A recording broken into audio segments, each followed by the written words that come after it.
প্রিয় পঞ্চম শ্রেণীর শিক্ষার্থীরা সবাই কেমন আছো?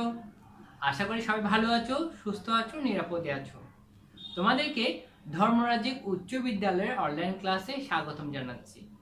এখন আমি তোমাদের ইংলিশ সেকেন্ড পেপারের অংশ থেকে টেন্স নিয়ে আলোচনা করব। এতদিন আমরা টেন্স নিয়ে ইংলিশ ফার্স্ট পেপারে আলোচনা করেছিলাম, তাই না? অর্থাৎ টেন্সটা এত বেশি গুরুত্বপূর্ণ ছিল, আমি যদি টেন্স ভালোভাবে বা তোমরা যদি টেন্সটা ভালোভাবে বুঝে নিতে পারো, তাহলে যে কোনো বিষয় তোমাদেরকে বোঝানো সহজ হবে। সেই জন্য আমি টেন্সকে গুরুত্ব দিয়েছি, অর্থাৎ অন্যান্য বিষয়কে রেখে দিয়ে আমি টেন্স নিয়ে আলোচনা করেছিলাম। এখন আমরা ইংলিশ ফার্স্ট পেপারের অংশের মধ্যে আমরা 1 to 8 নিয়ে আলোচনা করব। তারপর ইংলিশ যদি আমাদের টেন্সটা শেষ হয়ে যায়, তাহলে ইংলিশ সেকেন্ড পেপারে আমরা 9 থেকে শেষ পর্যন্ত আমরা আলোচনায় চলে যাব। ঠিক আছে, তাহলে এখন আমরা টেন্স নিয়ে আলোচনা করি। টেন্স নিয়ে এতদিন পর্যন্ত আমরা প্রেজেন্ট টেন্স এবং পাস্ট টেন্সের প্রায় শেষ পথে চলে আসছি। প্রেজেন্ট টেন্স নিয়ে আমরা শুরুতেই অনেকটা আলোচনা করব, সম্পূর্ণটাই প্রেজেন্ট টেন্সের সম্পূর্ণটাই আলোচনা করেছি। এখন আমরা পাস্ট টেন্সের মধ্যে থেকে আমাদের পাস্ট পারফেক্ট টেন্স পর্যন্ত শেষ হয়েছে। আশা করি আমরা যতটুকু আলোচনা করেছি তোমরা সবাই তা বুঝতে পেরেছো। ঠিক আছে, আজকে আমাদের আলোচনায় থাকবে প্রথমেই পাস্ট পারফেক্ট কন্টিনিউয়াস টেন্স। তাহলে কি থাকবে?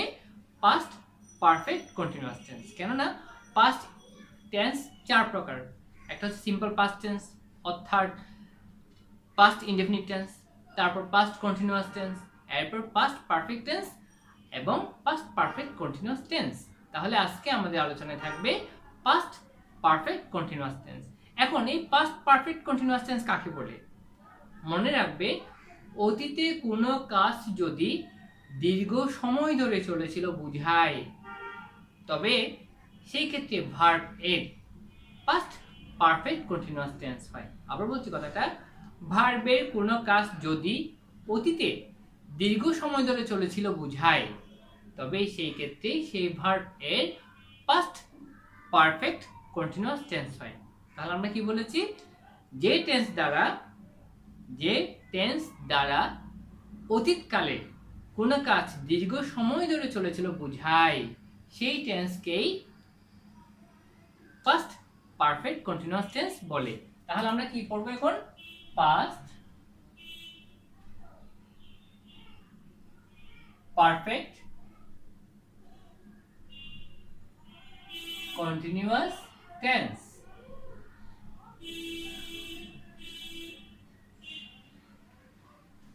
তাহলে কি বলবো? যে টেন্স দ্বারা অতীতে কোনো কাজ দীর্ঘ সময় ধরে চলেছিল বোঝায়, দীর্ঘ সময় ধরে চলেছিল বোঝায়,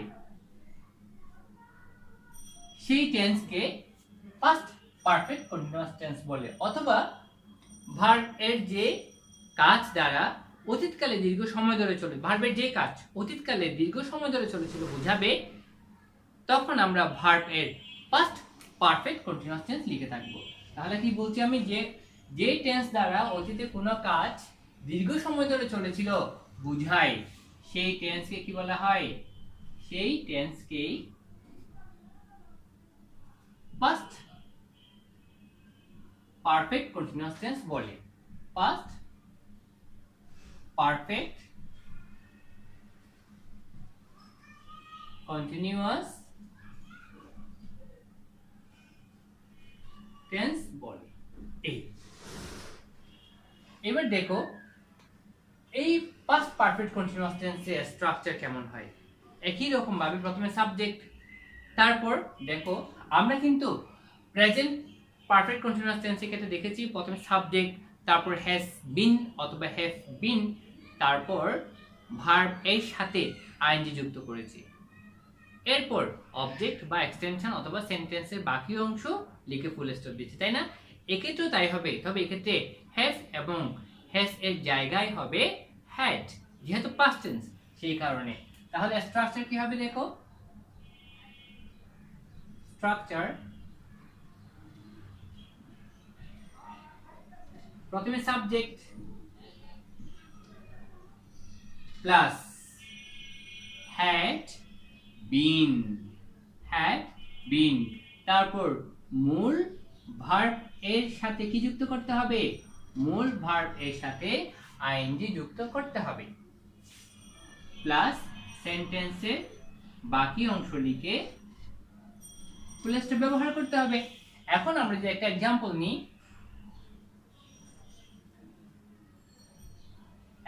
एग्जांपलটা হবে প্রথমে সাবজেক্ট, ধরো I had been reading, I had been reading for 2 hours, for 2 hours.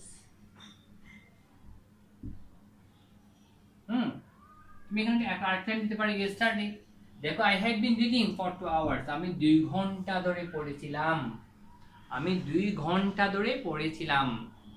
বা আরেকটা হতে পারে, ধরো গতকাল বা yesterday, দিতে পারি আমরা yesterday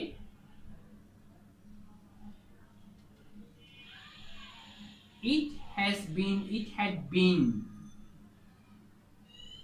had been raining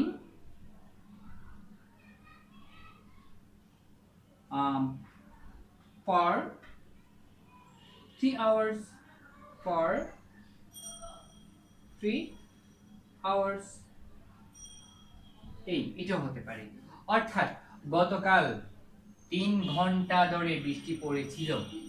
এই যে অতীতে কোন কাজ দীর্ঘকাল ধরে বা দীর্ঘ সময় ধরে চলেছিল বোঝায়, সেই ক্ষেত্রে আমরা পাস্ট পারফেক্ট কন্টিনিউয়াস টেন্সে স্ট্রাকচার ব্যবহার করব। তাহলে স্ট্রাকচার কি হবে, subject plus had been plus মূল ভার্বের সাথে আইএনজি যুক্ত করে সেন্টেন্সের বাকি অংশ লিখে full stop.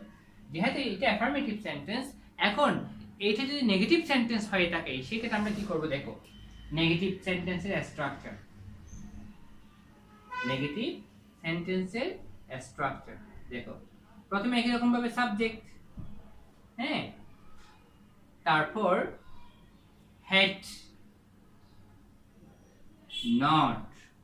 had not been, তারপর মূল ভার্ব এর সাথে কি যুক্ত করতে হবে, মূল ভার্ব এর সাথে আইএনজি যুক্ত করতে হবে। এরপর সেন্টেন্সের বাকি অংশ লিখে ফুল স্টপ ব্যবহার করতে হবে। তাহলে প্রথমে subject plus had not been, তার মূল ভার্ব এর সাথে আইএনজি যুক্ত করে তারপর সেন্টেন্সের বাকি অংশ আমরা লিখব। যেমন এই সেন্টেন্সটিকে আমি যদি নেগেটিভ সেন্টেন্সে নিয়ে যাই সেক্ষেত্রে কি হবে দেখো, I had not been reading for 2 hours. এইভাবে আমরা had এর পরে not ব্যবহার করে সেন্টেন্সটিকে নেগেটিভ সেন্টেন্সে রূপদান করতে পারি। এবার সেন্টেন্সটা যদি ইন্টারোগেটিভ হয় সেই ক্ষেত্রে ইন্টারোগেটিভ সেন্টেন্সের স্ট্রাকচার হবে কি দেখো, ইন্টারোগেটিভ সেন্টেন্সে স্ট্রাকচার হবে প্রথমে অবশ্যই অক্সিলিয়ারি ভার্ব হিসেবে কি ব্যবহার করতে হবে, হ্যাড ব্যবহার করতে হবে, যেহেতু হ্যাড একটা অক্সিলিয়ারি ভার্ব সেই কারণে। তারপর সাবজেক্ট, এরপর হবে বিন, এরপর মূল ভার্ব এর সাথে আইএনজি যুক্ত করতে হবে। হ্যাঁ, had plus subject plus been plus মূল ভার্বের সাথে আইএনজি যুক্ত করে সেন্টেন্সের বাকি অংশ লিখতে হবে, তারপর প্রশ্নবোধক চিহ্ন ব্যবহার করতে হবে, যেহেতু সেন্টেন্সটা ইন্টারোগেটিভ সেন্টেন্স সেই কারণে। এবার দেখো এখন एग्जांपलটি হবে, এবং এক্ষেত্রে আমি एग्जांपल লিখেছিলাম কি, I had been reading for 2 hours। এই ক্ষেত্রে ওই সেন্টেন্সটিকে আমি যদি ইন্টারোগেটিভ সেন্টেন্সে নিয়ে যাই প্রথমে ব্যবহার করব had I been reading for 2 hours এই এরপর প্রশ্নবোধক চিহ্ন had I been reading for 2 hours প্রথমে had তারপর সাবজেক্ট তারপর been এরপর মূল ভার্বের সাথে আইন যুক্ত করে তারপর সেন্টেন্সের বাকি অংশ লিখে প্রশ্নবোধক চিহ্ন ব্যবহার করতে হবে এখন এই সেন্টেন্সটি যদি নেগেটিভ ইন্টারোগেটিভ হয় সেক্ষেত্রে কি হবে দেখো এই সেন্টেন্স যদি নেগেটিভ ইন্টারোগেটিভ সেন্টেন্স হয় সেক্ষেত্রে এর স্ট্রাকচার হবে একই রকম ভাবে প্রথমে had তারপর সাবজেক্ট তারপর not ব্যবহার করে তারপর been দিতে হবে not been subject plus not been এরপর মূল ভার্ব এর সাথে আইন যুক্ত করতে হবে মূল ভার্বের সাথে আইন যুক্ত করে তারপর সেন্টেন্সের বাকি অংশ লিখে প্রশ্নবোধক চিহ্ন ব্যবহার করতে হবে এইভাবে আমরা নেগেটিভ ইন্টারোগেটিভ সেন্টেন্সের স্ট্রাকচার তৈরি করতে পারি এখন এই সেন্টেন্সটিকে যদি আমি নেগেটিভ ইন্টারোগেটিভ সেন্টেন্সে নিয়ে যাই সেক্ষেত্রে কি হবে দেখো দেখো had I not been তারপর রিডিং ভার্বের সাথে আইএনজি যোগ had I not been reading for 2 hours for 2 hours এভাবে কি করতে হবে এই সেন্টেন্সটিকে নেগেটিভ ইন্টারোগেটিভ সেন্টেন্সে প্রকাশ করতে হবে প্রিয় শিক্ষার্থীরা তাহলে আমরা কি দেখলাম পাস্ট পারফেক্ট কন্টিনিউয়াস টেন্স তাহলে পাস্ট পারফেক্ট কন্টিনিউয়াস টেন্স কাকে বলে যে টেন্স দ্বারা অতীতকালে কোনো কাজ দীর্ঘ সময় ধরে চলেছিল বোঝায় সেই ক্ষেত্রে সেই টেন্সকে আমরা বলে থাকি পাস্ট পারফেক্ট কন্টিনিউয়াস টেন্স এবং এর স্ট্রাকচার হবে কি যদি সেন্টেন্সটা অ্যাফার্মেটিভ হয় সেই ক্ষেত্রে হবে প্রথমে সাবজেক্ট প্লাস হ্যাড বিন তারপর মূল ভার্বের সাথে আইএনজি যুক্ত করে তারপর সেন্টেন্সের বাকি অংশ এখন সেন্টেন্সটা যদি নেগেটিভ হয় তাহলে প্রথমে সাবজেক্ট তারপর হবে had not been এরপর মূল ভার্বের সাথে আইএনজি যুক্ত করে সেন্টেন্সে বাকি অংশ লিখে ফুল স্টপ এখন সেন্টেন্সে যদি ইন্টারোগেটিভ হয় তাহলে শুরুতেই আমাদেরকে কি ব্যবহার করতে হবে অক্সিলারি ভার্ব হিসেবে had ব্যবহার করতে হবে তারপর সাবজেক্ট এরপর been এবং মূল ভার্ব এর সাথে আইএনজি যুক্ত করে সেন্টেন্সের বাকি অংশ লিখে অবশ্যই প্রশ্নবোধক চিহ্ন ব্যবহার করতে হবে এখন সেন্টেন্সে যদি নেগেটিভ হয় সেক্ষেত্রে প্রথমে had তারপর সাবজেক্ট তারপর not been এরপর মূল ভার্বের সাথে আইন যুক্ত করে সেন্টেন্সের বাকি অংশ লিখে প্রশ্নবোধক চিহ্ন ব্যবহার করতে হবে এইভাবে আমরা কি করব পাস্ট পারফেক্ট কন্টিনিউয়াস টেন্স করে থাকব অর্থাৎ ভার্বে যে আমরা যখনই বুঝবো এই সেন্টেন্সের কাজ অতীতকালে দীর্ঘ সময় ধরে চলেছিল বোঝাচ্ছে সেই ক্ষেত্রে আমরা এই স্ট্রাকচারগুলো ব্যবহার করে থাকব প্রিয় শিক্ষার্থীরা এখন আমরা দেখব ফিউচার টেন্স হ্যাঁ তাহলে আমরা কি পরিচয় তখন পড়তে আমরা প্রেজেন্ট টেন্স আমাদের শেষ পাস্ট টেন্স আমাদের শেষ এখন আমরা দেখব ফিউচার টেন্স একই রকম ভাবে ফিউচার টেন্সও কত প্রকার 4 প্রকার কি কি সিম্পল ফিউচার টেন্স অথবা future indefinite tense future continuous tense future perfect tense future perfect continuous tense আজকে আমরা প্রথমে আলোচনা করব ফিউচার ইনডেফিনিট টেন্স তাহলে ফিউচার ইনডেফিনিট টেন্স কাকে বলে মনে রাখবা ভবিষ্যৎকালে কোনো কাজ হবে কোনো ঘটনা ঘটবে এরূপ বোঝাবে তখন ফিউচার টেন্স হয়ে থাকে অর্থাৎ ভার্বের কোনো কাজ যখন ভবিষ্যতে সম্পন্ন হবে বা ভবিষ্যতে ঘটবে বোঝাবে সেই ক্ষেত্রে আমরা ফিউচার টেন্স ব্যবহার করে থাকব অর্থাৎ সেই ক্ষেত্রে ভার্ব এর ফিউচার ইনডেফিনিট টেন্স হবে হ্যাঁ তাহলে দেখো এই ক্ষেত্রে ফিউচার ইনডেফিনিট টেন্স কাকে বলে ফিউচার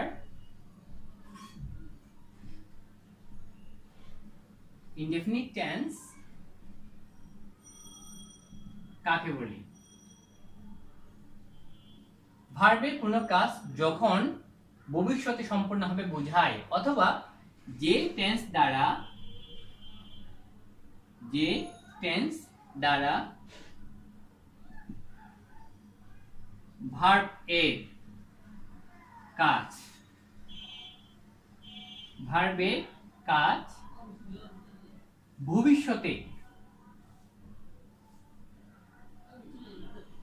ভবিষ্যতে সম্পন্ন হবে বুঝায়, ভবিষ্যতে সম্পন্ন হবে বুঝায় সেই টেন্সকে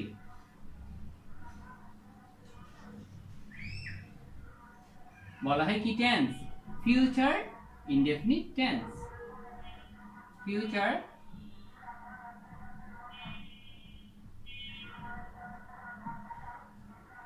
ইনডেফিনিট টেন্স বলা হয়ে থাকে। তাহলে যে টেন্স দ্বারা ভার্বের কোনো কাজ বা ভার্বের কাজ ভবিষ্যতে সম্পন্ন হবে বোঝায় সেই টেন্সকে বলা হয়ে থাকে ফিউচার ইনডেফিনিট টেন্স। এখন দেখো এই ক্ষেত্রে স্ট্রাকচার হবে কেমন।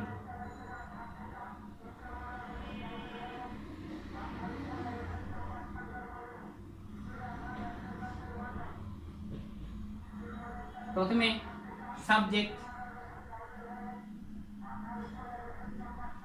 এরপর শ্যাল অথবা উইল, এক্ষেত্রে কি ব্যবহার করতে হবে? শ্যাল অথবা উইল।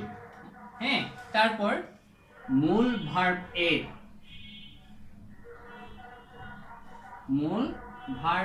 এর প্রেজেন্ট ফর্ম বা বেস ফর্ম, অর্থাৎ এই মূল ভার্বের শেষে আমি এস বা ইএস কিছুই যুক্ত করতে পারবো না, কেননা শ্যাল এবং উইল এরা হচ্ছে মডেল অক্সিলারি ভার্ব। আর আমরা জানি মডেল অক্সিলারি ভার্বের পর যদি কোনো মূল ভার্ব বসে সেই মূল ভার্বের শেষে এস বা ইএস কোনো কিছু যুক্ত করা যাবে না, অর্থাৎ সেই মূল ভার্বের প্রেজেন্ট ফর্ম তথা বেস ফর্ম ব্যবহার করতে হবে। তারপর সেন্টেন্সের বাকি অংশ লিখে ফুল স্টপ ব্যবহার করতে হবে। তাহলে কি হবে? সাবজেক্ট প্লাস শ্যাল অথবা উইল প্লাস মূল ভার্ব এর প্রেজেন্ট ফর্ম প্লাস সেন্টেন্সের বাকি অংশ। এখন কোন ক্ষেত্রে আমরা শ্যাল ব্যবহার করব, কোন ক্ষেত্রে আমরা উইল ব্যবহার করব? মনে রাখবা, সাবজেক্ট যদি ফার্স্ট পারসন হয়, হ্যাঁ, সেটা সিঙ্গুলার হোক প্লুরাল হোক, উভয় ক্ষেত্রে আমরা শ্যাল ব্যবহার করে থাকব। আবার যদি সাবজেক্ট যদি সেকেন্ড পারসন হয় অথবা থার্ড পারসন হয়, সেই ক্ষেত্রে আমরা উইল ব্যবহার করে থাকব। তবে এটি সাধারণত তুমি কিন্তু উইল ফার্স্ট পারসনের ক্ষেত্রে ব্যবহার করতে পারো, ঠিক আছে, যা বর্তমানে ব্যবহার করা যায় কিন্তু। যা তাহলে সাবজেক্ট প্লাস শ্যাল অথবা উইল প্লাস মূল ভার্বের প্রেজেন্ট ফর্ম প্লাস সেন্টেন্সের বাকি অংশ। যেমন আমি যে একটা সেন্টেন্স নিই, এক্সাম্পল হিসেবে বলতে পারি I shall eat rice. I shall eat rice. এখন দেখো এখানে এসে আবার যদি হি ব্যবহার করি অথবা দে ব্যবহার করি, দে বা হি উইল, অথবা দিতে পারি দে উইল প্লে ফুটবল। এইভাবে কি করতে হবে? সেন্টেন্স তৈরি করতে হবে। যখন ভার্বের কোনো কাজ ভবিষ্যতে হবে বা ভবিষ্যতে সম্পূর্ণ হবে বুঝাবে। হ্যাঁ, এই ক্ষেত্রে দেখো I shall eat rice, they will play football, tomorrow, অর্থাৎ তুমি এখানে ভবিষ্যৎকালে কি ব্যবহার করতে পারো? ভবিষ্যৎ কাল নির্দেশক শব্দ ব্যবহার করতে পারো, আগামীকাল, ঠিক আছে। এবার দেখো এই সেন্টেন্স যদি নেগেটিভ সেন্টেন্স হয়, সেই ক্ষেত্রে নেগেটিভ সেন্টেন্সের স্ট্রাকচার হবে প্রথমে সাবজেক্ট, তারপর শ্যাল অথবা উইল,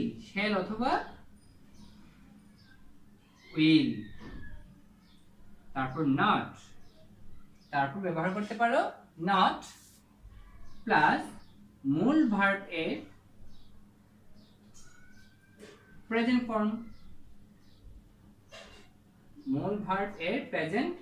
ফর্ম, প্লাস সেন্টেন্সের বাকি অংশ লিখে কি ব্যবহার করতে হবে? অবশ্যই ফুল স্টপ দিতে হবে। এই তাহলে সাবজেক্ট প্লাস শ্যাল অথবা উইল নট তার মূল ভার্বের প্রেজেন্ট ফর্ম প্লাস সেন্টেন্সের বাকি অংশ। এখন তুমি এটাকে এভাবে লিখতে পারো, অথবা তুমি এর শর্ট ফর্ম লিখতে পারো অথবা কন্ট্রাক্টেড ফর্ম লিখতে পারো।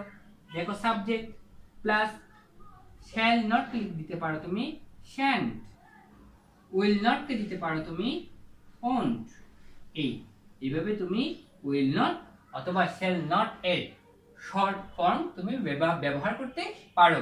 সাবজেক্ট প্লাস শ্যান্ট অথবা ওন্ট, তারপর মূল ভার্ব এর প্রেজেন্ট ফর্ম, মূল ভার্ব এর প্রেজেন্ট ফর্ম প্লাস সেন্টেন্সের বাকি অংশ। এবার দেখো এই সেন্টেন্সটিকে আমি যদি নেগেটিভ সেন্টেন্সে নিয়ে যাই তাহলে কি হবে?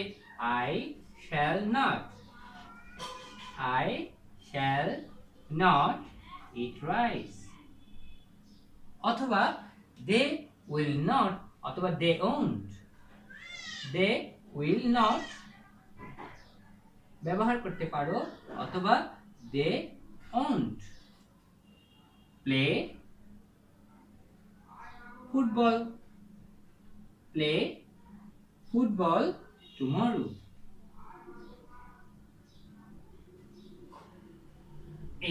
এইভাবে তুমি কি করতে পারো? এইভাবে তুমি নেগেটিভ সেন্টেন্সের স্ট্রাকচার তৈরি করতে পারো। এবার দেখো সেন্টেন্সটা যদি ইন্টারোগেটিভ হয় সেক্ষেত্রে কি হবে। দেখো ইন্টারোগেটিভ সেন্টেন্সের স্ট্রাকচার, প্রথমে অবশ্যই অক্সিলারি ভার্ব হিসেবে শ্যাল অথবা উইল ব্যবহার করতে হবে। প্রথমে কি ব্যবহার করতে হবে? অক্সিলারি ভার্ব হিসেবে শ্যাল অথবা উইল ব্যবহার করতে হবে। তারপর সাবজেক্ট, এরপর মূল ভার্ব এর প্রেজেন্ট ফর্ম, মূল ভার্ব এর প্রেজেন্ট ফর্ম, তারপর সেন্টেন্সের বাকি অংশ ব্যবহার করে অবশ্যই প্রশ্নবোধক চিহ্ন দিতে হবে। তাহলে প্রথমে শ্যাল অথবা উইল, তারপর সাবজেক্ট, এরপর মূল ভার্বের প্রেজেন্ট ফর্ম প্লাস সেন্টেন্সের বাকি অংশ, এরপর অবশ্যই প্রশ্নবোধক চিহ্ন ব্যবহার করতে হবে। যেমন এতক্ষণ পর্যন্ত আমরা যে সেন্টেন্সগুলো লিখেছিলাম সেই সেন্টেন্সগুলোকে যদি আমি ইন্টারোগেটিভ সেন্টেন্সে নিয়ে যাই সেক্ষেত্রে কি হবে? দেখো প্রথমে শ্যাল, আই ইট রাইস, অথবা উইল, দে প্লে ফুটবল। এবার এই সেন্টেন্সটি যদি নেগেটিভ হয়, অর্থাৎ নেগেটিভ ইন্টিগ্রেটিভ সেন্টেন্সের ক্ষেত্রে স্ট্রাকচার হবে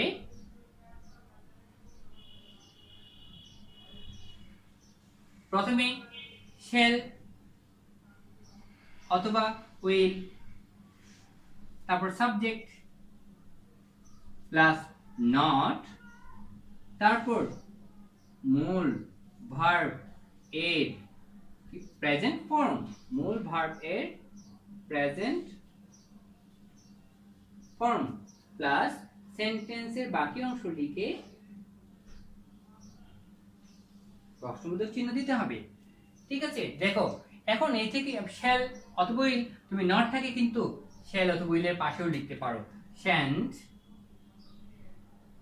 অথবা ওন্ট, তারপর সাবজেক্ট, এরপর মূল ভার্ব এর প্রেজেন্ট ফর্ম,